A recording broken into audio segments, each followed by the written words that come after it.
Let's proceed. Good morning, Your Honors. May it please the Court, Zachary Hillman on behalf of the Commonwealth. With me this morning is Assistant District Attorney Christopher Henry, who argued the motion down below. This case begins and ends with the presumption that the defendant received a plea colloquy, that the plea colloquy was legally sufficient, and that the defendant's plea was voluntary and intelligent. That presumption remains in place unless and until it is rebutted by specific, credible, and reliable evidence. The presumption is the default. It is not, as the defendant urged the judge, a piece of evidence which he can disregard or discredit. That, however, is what the judge did in this case. He acknowledged the principle of the presumption of regularity, and then he said several times that he was not going to presume that his colloquy 15 years earlier had been sufficient. Well, wasn't he also saying, I've been reversed sometimes by the appeals court in the SJC on my colloquies, and so I can't assume that I did the right thing? Not essentially, Your Honor. He made a finding, which was that he had been reversed at some point in the mid-90s on a jury waiver colloquy. He doesn't go on to say why he was reversed. He doesn't say what the case name was.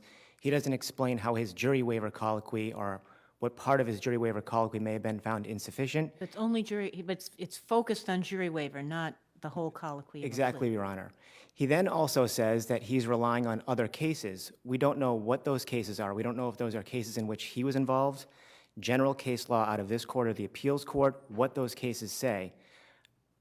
In short, his findings here were wholly insufficient to support the conclusion that his presumption wouldn't apply here. Theoretically, you would agree, right, that that the problem is what you say is the problem is the findings don't support getting rid of the presumption. But in theory, a judge could conclude that, yes, I know that presumption is there, but it's rebuttable, and here are the reasons why I feel it is rebutted, and therefore I'm granting a new trial. Absolutely, Your Honor. I want to make very clear that I'm not suggesting that a judge cannot rely on his or her customary practice in order to reconstruct the record. That happens all the time and is often the best evidence as to what happened when a period of time has passed, the record has been destroyed, and the defendant moves to vacate his plea. What we have here is simply a record that doesn't set out adequate reasons in order to rebut the presumption. And I also want to make clear that the judge in this case didn't apply the presumption correctly. His findings suggest that he had to find by a preponderance of the evidence, inferably after the Commonwealth has shown him that the presumption should apply. And that's not the way the presumption works. The presumption is, as I said, the default in this case. That's what this court said in Commonwealth versus Lopez. So the findings that the judge made here, as I talked about the cases in which he had been reversed on his jury waiver colloquy, these other cases, he also cites the fact that there is no docket entry in this case. That was a clearly erroneous factual finding. In both cases, there is an entry, a stamp on the docket that says the defendant waived his right to a jury trial and pleaded guilty voluntarily, knowingly, and intelligently. That's a finding that could only have been made after the judge conducted a colloquy. There's also a sheet in the clerk's file in both cases in which the judge checked a box indicating that he would only accept the defendant's plea after he had conducted a colloquy. So the finding that he makes that there's no docket entry was clearly erroneous. I'm a bit confused by your argument. As far as I can tell, you accept the proposition that where a judge says, I did many colloquies back in the day, and I recognize looking back that the colloquies that I gave were insufficient then, that would be sufficient for a judge to say, I know that I did them wrong, and therefore I will not accept the presumption with regard to me because I know I did them wrong. That would be sufficient. Yes. Okay, and here you have a judge who appears to be saying that, but did not articulate with any particular precision what he was really saying or what his reasons were for believing that. Yes, And so why not just remand it back to the judge and say, we accept the view that you could do this, but we're not sure what basis you have for making those findings, and we want you to delineate your reasons for saying that your earlier plea colloquies were inadequate, and we'll evaluate that record when it comes back to us. Well, I think for, for this reason, Your Honor, the judge made his findings in this case, and he just applied the findings, which were inadequate, he applied the findings and he misapplied the law. And I think that's why. We can't expect that he's going to be able to make any more sufficient findings because he says, I don't remember, and he's not able to set out with any specificity what was incorrect with his guilty plea colloquies way back in 1995 or 1996. And the fact that he applies those very vague and ambiguous set of findings incorrectly to the law, or he applies the law incorrectly with respect to those findings, I think there's nothing more that can be had here. He simply put, he misapplied the law when he determined that he wasn't going to presume because he didn't have a memory of what his guilty plea colloquy practice was in the mid-90s. But if he, I mean, usually when somebody misapplies the law, we send it back to apply the law correctly, right? I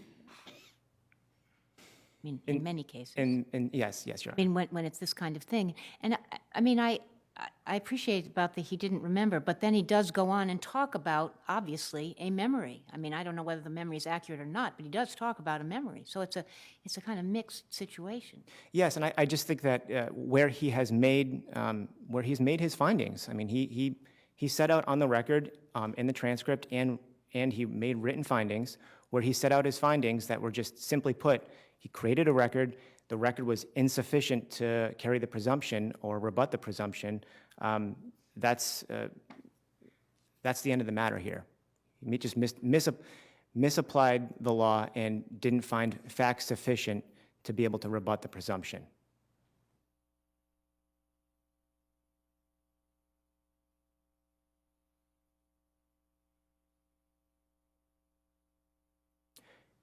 If there are no further questions, I'm content to rest my brief. Thank you. Thank you. Thank you, Your Honors.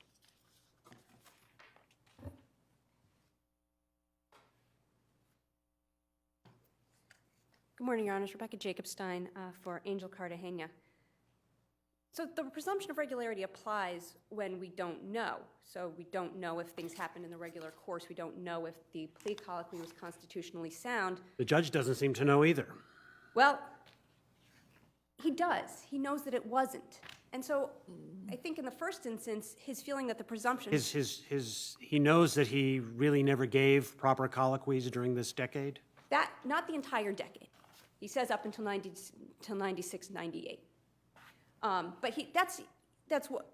So to that extent, there's a... He made a finding that his inquiries were constitutionally inadequate up through 1998. That's what he said. His colloquies.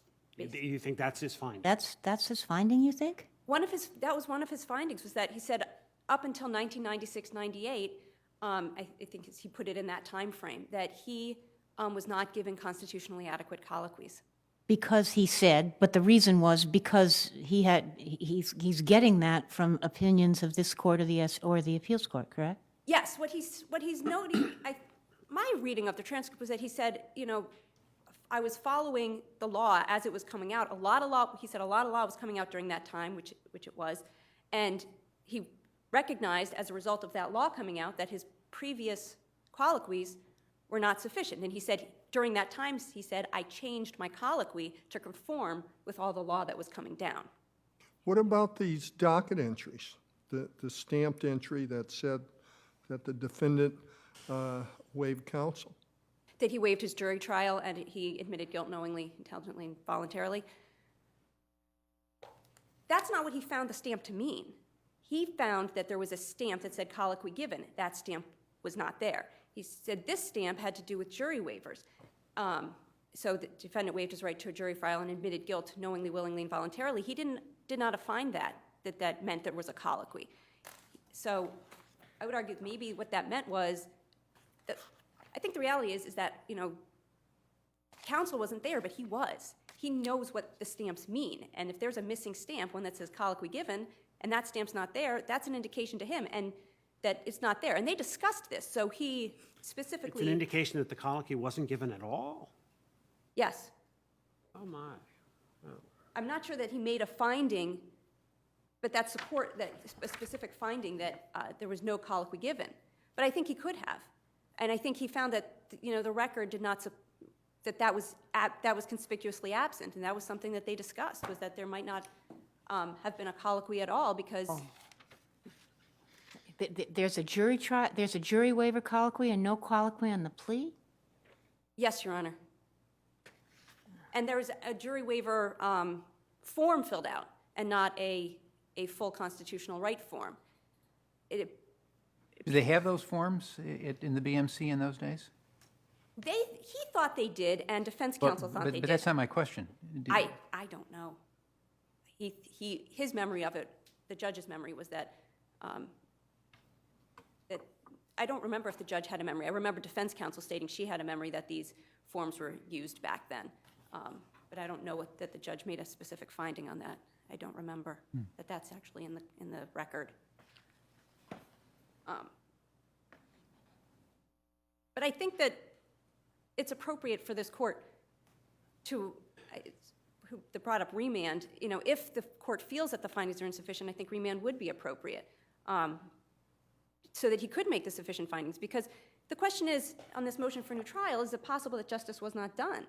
And that's where we're at, is that justice may not have been done because there was not an adequate plea colloquy.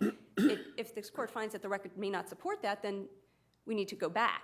But I think that the record does support that because I think that the presumption need not necessarily apply if the judge can reconstruct the record, which he did. But I also think that there were the secondary factors missing in the record. The Commonwealth states that there's this. They check off the form that a colloquy was given, and it also says a waiver form has been filled out. The defense waiver form for the constitutional rights, and that was not filled out. There was just the jury trial form. So just because it says it happened doesn't mean it did happen. And the person who is really in the best position to determine what happened determined what happened. He said, my plea colloquies weren't sufficient then. I followed the law. I watched the case law come down. I realized they weren't. I changed it to conform with the law, but previously they were not, and I'm not going to presume that they were, because he doesn't have to presume that they were. He just has to presume. Doesn't he say that it was cases in which he was the judge? The jury trial waiver ones, yes. He says that I was in. Thought it was actually, let's see, subsequent.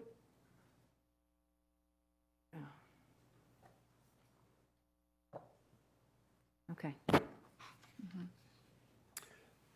So we've got this presumption.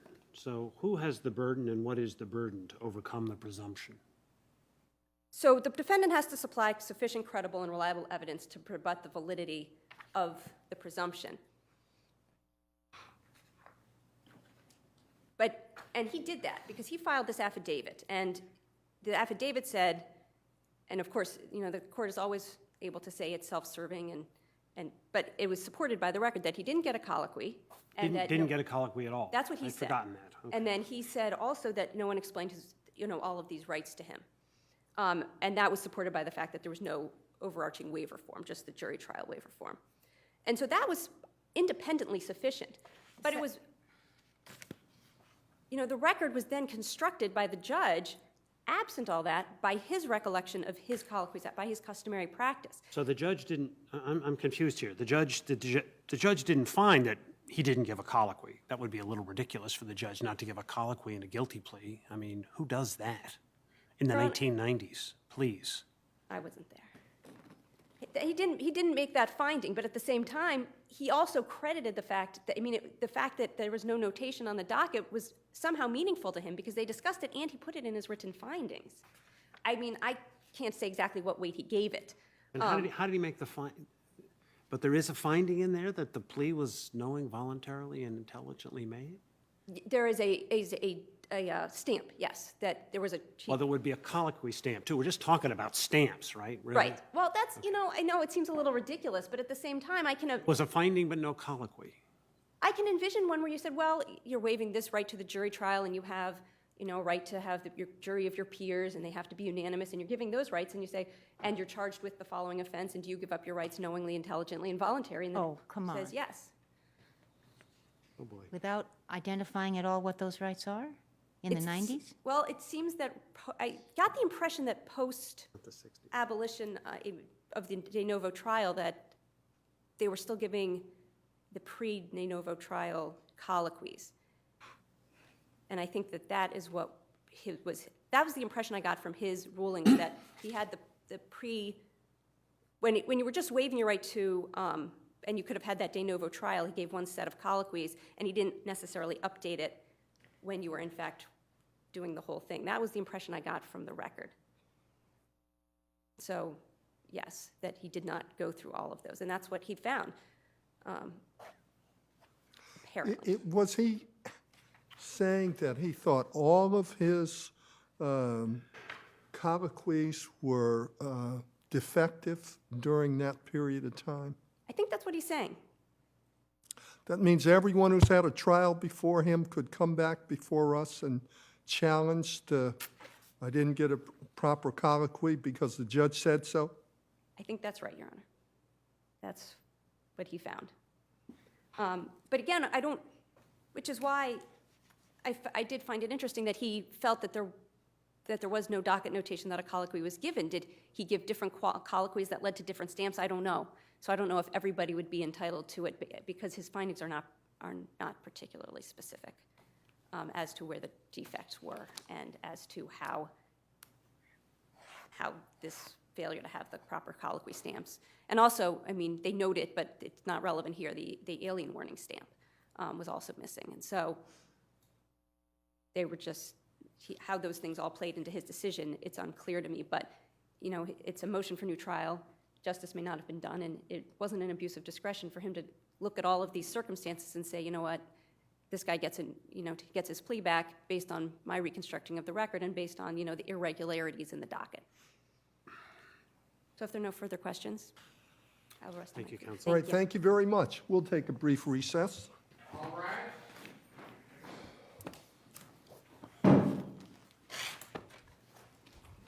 Careful.